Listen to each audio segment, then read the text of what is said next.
Chers amis auditeurs, mes frères et sœurs en Jésus-Christ, que la grâce et la paix du Seigneur vous soient multipliées. Bienvenue à notre émission d'enseignement et de formation. Le but principal pour lequel cette émission existe consiste à vous encourager, à vous édifier, à vous exhorter de jour en jour et surtout vous permettant de grandir spirituellement, d'atteindre la maturité spirituelle. Depuis samedi dernier, on a commencé un fameux sujet. On est en train de parler du rôle du Saint-Esprit dans la vie du croyant, les principaux rôles, ou bien les rôles fondamentaux du Saint-Esprit dans la vie du croyant. Samedi dernier, on a évoqué cinq rôles fondamentaux dans la vie du croyant. Tout d'abord, on avait dit que le Saint-Esprit, l'un des principaux rôles du Saint-Esprit dans la vie du croyant, le Saint-Esprit, il convainc du péché et conduit à la repentance, selon Jean 16, verset 8. Deuxièmement, il régénère et donne la naissance spirituelle, selon Jean 3, versets 5 et 6. Troisièmement, il habite dans le croyant. Notre corps est le temple du Saint-Esprit. Quatrièmement, il guide et enseigne, selon Jean 16, verset 26. Cinquièmement, il donne la puissance spirituelle. Là encore, acte 1, verset 8. Donc ce soir, on va évoquer 5 derniers rôles du Saint-Esprit dans la vie du croyant. Sixième rôle du Saint-Esprit dans la vie du croyant, frères et sœurs. Sixième rôle, le Saint-Esprit, il joue dans la vie du croyant. Il produit le fruit de l'Esprit. Le Saint-Esprit, il produit le fruit de l'Esprit dans la vie du croyant. Selon Galates chapitre 5, le verset 22 et 23. Si vous regardez avec nous, Galates chapitre 5, le verset 22 et 23. La Bible dit que, mais le fruit de l'Esprit, c'est l'amour, la joie, la paix, la patience, la bonté, la bénignité, la fidélité, la douceur, la tempérance. Verset 23, la loi n'est pas contre ces choses. Le Saint-Esprit, frères et sœurs, ce n'est pas un fruit, mais le Saint-Esprit, il est un arbre qui donne des fruits. Alléluia, qui donne un fruit. Ce n'est pas des fruits, il donne un fruit. Le Saint-Esprit, ce n'est pas un fruit, mais c'est l'arbre qui produit le fruit. Un arbre ne peut pas porter deux fruits à la fois. Le manguier donne la mangue. L'avocatier produit l'avocat. Il en est de même, frères et sœurs. Le Saint-Esprit, c'est un arbre qui produit un fruit. Le fruit du Saint-Esprit, c'est l'amour. C'est l'amour. C'est l'amour.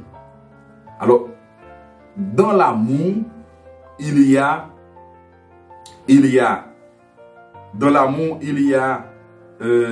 la joie, la paix, la patience, la bonté, la bénignité, la fidélité, la douceur, la tempérance. C'est-à-dire, quand on a l'amour, on a la joie. Quand on a l'amour, on a la paix. Quand on a l'amour, on a la patience, la bonté, la bénignité, la fidélité, la douceur, la tempérance, etc. Donc, le Saint-Esprit, c'est lui qui produit en nous ce fruit, l'amour. L'amour, frères et sœurs. On ne peut pas avoir l'amour sans la présence du Saint-Esprit. Sans la présence du Saint-Esprit, il n'y a pas de fruit. Il produit en nous le fruit de l'Esprit. Septième rôle du Saint-Esprit, il distribue les dons spirituels. 1 Corinthiens 12, verset 7 à 11. 1 Corinthiens 12, verset 7 à 11. À partir du verset 4. Il y a diversité de dons, mais le même esprit. Diversité de ministères, mais le même Seigneur. Diversité d'opérations, mais le même Dieu qui opère tout en tous. Or, à chacun, la manifestation de l'Esprit est donnée pour l'utilité commune.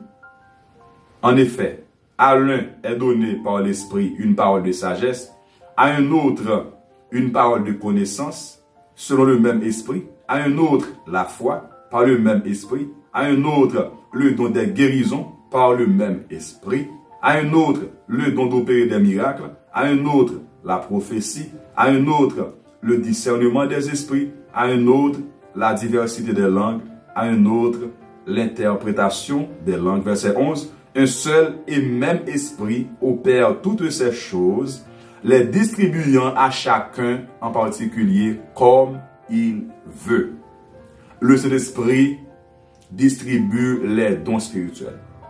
Alors, le Saint-Esprit, c'est un don qui donne des dons.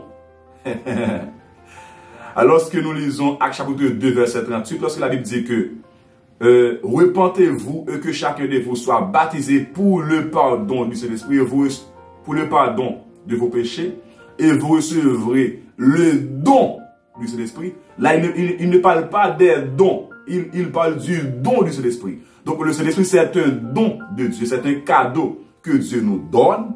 Maintenant, lorsque nous avons reçu ce don produit en nous des dons. Lorsque nous avons reçu ce don qui est le Saint-Esprit, il produit en nous des dons. Maintenant, le don dont apôtre Pierre fait allusion selon Acte 2, verset 38, ce ne sont pas des dons, c'est le don. C'est le don du Saint-Esprit, la personne du Saint-Esprit.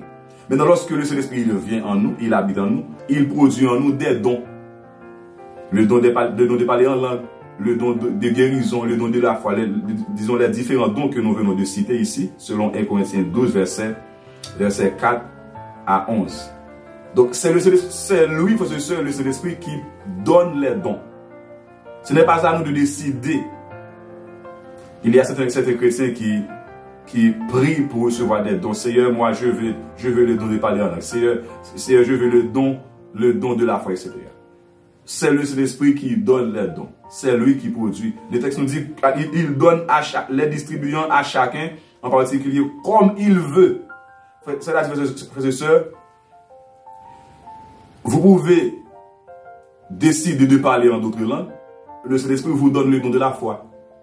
C'est ça. C'est lui qui donne à chacun comme il veut. Tu peux aimer le don de guérison et le Saint-Esprit il vous donne le don de parler en d'autres langues. C'est lui qui donne à chacun comme il veut. Il est souverain, il fait ce qu'il veut. Il fait ce qu'il veut. Et 8e rôle du Saint-Esprit, le Saint-Esprit il intercède et aide dans la prière. Le Saint-Esprit il intercède et aide dans la prière. Romains chapitre 8, le verset 26. Romains 8, le verset 26. Si vous regardez avec nous, Romains chapitre 8, le verset 26. De même aussi, l'Esprit nous aide dans nos faiblesses, dans notre faiblesse, car nous ne savons pas ce qu'il convient de demander dans nos prières. Mais l'Esprit lui-même intercède par des soupirs inexprimables. Verset 27. Et celui qui sonde les cœurs connaît quelle est la pensée de l'Esprit, parce que c'est selon Dieu qu'il intercède en faveur des saints. Nous avons deux intercesseurs en tant que chrétiens. Nous avons un intercesseur auprès du Père, à savoir Jésus-Christ, qui intercède pour nous jouer lui. Et nous avons un intercesseur en nous, qui est le Saint-Esprit, qui intercède pour nous dans la prière. On ne peut pas, frères et sœurs, prier selon Dieu. On ne peut pas prier selon la volonté de Dieu sans l'aide du Saint-Esprit. Parce que le Saint-Esprit, il est omniscient. Il connaît le cœur de Dieu. Il connaît nos véritables besoins. Il connaît le besoin réel de chacun. C'est pourquoi, frères et sœurs, on doit se laisser diriger par le Saint-Esprit dans nos prières. C'est lui qui doit diriger nos moments de prière. C'est lui qui doit diriger nos cultes personnels. Parce qu'il connaît véritablement le cœur de Dieu. Il sonde les cœurs et les reins. Il connaît nos véritables besoins. Il intercède pour nous dans la prière. Alléluia. Merci Saint-Esprit. 9e rôle du Saint-Esprit. 9e rôle du Saint-Esprit, il sanctifie. Il sanctifie. Si vous regardez avec nous, de Thessaloniciens chapitre 4, chapitre 2, verset 16. De Thessaloniciens chapitre 2, verset 13. Le verset 13.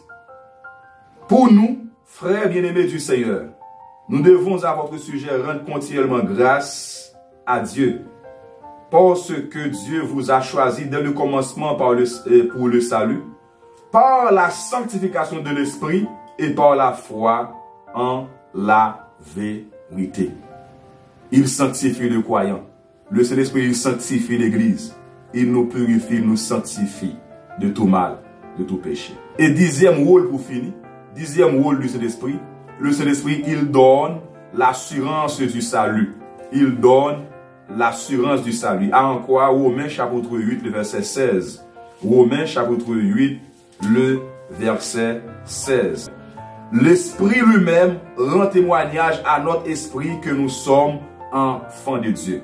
L'Esprit lui-même rend témoignage à notre esprit que nous sommes enfants de Dieu. Le Saint-Esprit, frères et sœurs, il nous révèle que nous sommes sauvés. Il nous rappelle que nous sommes des enfants de Dieu. Il rend témoignage à notre esprit que nous sommes enfants de Dieu. C'est-à-dire, frères et sœurs, si nous n'avons pas reçu ce témoignage, nous ne sommes pas sauvés. Lorsque nous sommes réellement sauvés, le Saint-Esprit, il rend témoignage à notre esprit, il parle dans nos cœurs, il parle à notre esprit que nous sommes sauvés. Nous sommes enfants de Dieu. C'est-à-dire, un vrai enfant de Dieu, frères et sœurs, ne doute pas de son salut. Un vrai enfant de Dieu, eh bien, il est sûr qu'il est sauvé. Le Saint-Esprit lui confirme qu'il est sauvé. Le Saint-Esprit, il est là pour nous confirmer, pour nous convaincre, pour rendre témoignage à notre esprit que nous sommes sauvés, nous sommes des enfants de Dieu, nous sommes des véritables disciples de Jésus-Christ. Tels sont les principaux rôles, les 10 rôles principaux du Saint-Esprit dans la vie du croyant. En résumé, le Saint-Esprit, il convainc du péché et conduit à la repentance. Deuxièmement, il régénère et donne la nouvelle naissance. Troisièmement, il habite dans le croyant. Quatrièmement, il guide et enseigne. Cinquièmement, il donne la puissance spirituelle. Sixièmement, il produit le fruit de l'esprit. Septièmement, il distribue les dons spirituels. Huitièmement, il intercède et aide dans la prière. Neuvièmement, il sanctifie. Dixièmement et finalement, il donne l'assurance du salut. Alléluia. Donc, le Saint-Esprit, il est un compagnon divin du croyant. Il est le compagnon divin du croyant. Le Saint-Esprit, il est là pour nous transformer. Il nous soutient dans nos luttes, dans nos combats. Il est là pour nous guider dans toute la vérité, pour nous diriger. Il est là pour nous remplir de la puissance spirituelle. Il est là, frères et sœurs, pour nous permettre de vivre une vie chrétienne authentique, réelle. Donc, pas de vie chrétienne sans le Saint-Esprit. Pas de christianisme sans le Saint-Esprit. Enlever le Saint-Esprit du christianisme, c'est mettre fin au christianisme. Il y a beaucoup de fausses doctrines qui ne croient pas au Saint-Esprit. Ce sont des fausses doctrines. Une doctrine, frères et sœurs, qui ne croit pas dans la personne du Saint-Esprit est une fausse doctrine. Est une fausse doctrine. Pas d'église sans le Saint-Esprit. Le Saint-Esprit, c'est lui le gérant de l'église. Il est l'administrateur de l'église. Pas de véritable chrétien, pas de véritable croyant sans le Saint-Esprit. Qui que vous soyez, quiconque nie la personne du Saint-Esprit n'est pas fils de Dieu, n'est pas enfant de Dieu. On ne peut pas, frères et sœurs, rejeter le Saint-Esprit. On ne peut pas s'opposer au Saint-Esprit. On ne peut pas résister au Saint-Esprit, frères et sœurs. Non. Non, frères et sœurs. On ne peut pas. On doit se laisser diriger par le Saint-Esprit. On doit se laisser guider par le Saint-Esprit. On doit se laisser conduire par le Saint-Esprit. Le Saint-Esprit, il est là pour nous garder jusqu'à l'enlèvement de l'Église. Il est là pour nous garder jusqu'à l'enlèvement de l'Église, pour nous transporter dans les airs lors de l'enlèvement de l'Église. Donc, frères et sœurs, c'est pourquoi il est important, moi et vous, en tant que chrétiens, on doit entretenir une bonne communion avec le Saint-Esprit. On doit entretenir une bonne relation avec le Saint-Esprit. On doit lui parler, on doit l'adorer, on doit dialoguer avec lui, frères et sœurs. On doit chercher l'intimité, la communion avec le Saint-Esprit. C'est extrêmement important parce que on ne peut pas être efficace pour être des vrais ministres de l'Évangile, pour être des vrais prédicateurs, des bons croyants. On doit être en bonne communion, en bonne relation avec le Saint-Esprit qui est la présence de Dieu en nous. Cet esprit, garde-nous de ta présence. Nous voulons rester de ta présence. Nous voulons vivre avec toi. Nous voulons être en communion avec toi, cet esprit. Parce que tu es indispensable. Tu es indispensable. Tu es l'oxygène de notre vie, cet esprit. Tu es notre force. Tu es notre bonheur. On n'est rien sans toi. Garde-nous fidèles à toi, cet esprit. On veut te parler. On veut t'adorer. On veut te glorifier. On veut rester là toujours devant ta face. Saint-Esprit, fortifie-nous. Saint-Esprit, remplis-nous par ta présence, par ta puissance, afin que nous soyons efficaces. Que ton nom soit béni, Seigneur. Que ton nom soit glorifié. Au nom de Jésus, notre Sauveur et Seigneur. À lui soit la gloire, la louange, l'honneur, la force, la puissance de règne au siècle des siècles. Ne vous enivrez pas de vin, c'est de la débauche. Soyez au contraire remplis du Saint-Esprit. Soyez au contraire remplis du Saint-Esprit. J'attends vos questions, j'attends vos commentaires. Partagez, like vidéo, partagez avec frères et amis, et afin que plus grand nombre soit sauvé, afin que plus grand nombre soit édifié, afin que le royaume de Dieu grandisse, afin que l'église de Jésus-Christ progresse pour la gloire de Dieu. À samedi prochain, si Dieu veut, on va parler de la croissance spirituelle. La croissance spirituelle. Soyez bénis abondamment.